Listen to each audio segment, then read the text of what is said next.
Pemirsa, gagal maling motor, terdakwa Dandi berujung di persidangan. Divonis Majelis Hakim Pengadilan Negeri Palembang pidana penjara selama 2 tahun, lebih rendah dari tuntutan jaksa penuntut umum yang sebelumnya nuntut 2 tahun 6 bulan.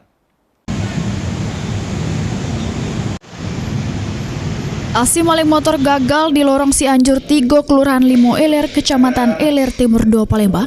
Terdakwa Dandi ini jalani sidang di Pengadilan Negeri Palembang jero agenda putusan Majelis Hakim. Jero amar putusannya, Majelis Hakim Samuel Ginting menyato ke terdakwa Dandi sudah terbukti secara sah sama meyakinkan bersalah melakukan tindak pidana percobaan maling jero keadaan yang memberatkan sebagaimana dakwaan tunggal penuntut umum. Menghukum terdakwa dengan pidana penjara selama 2 tahun. Pidana terdakwa Dandi bin Usman dengan pidana penjara selama 2 tahun dapat masa penangkapan masa nanti kurang dari 10 dari tahan ini.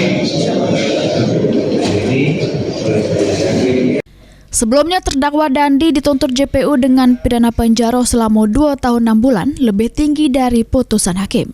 Heru Wahyudi, PAL TV.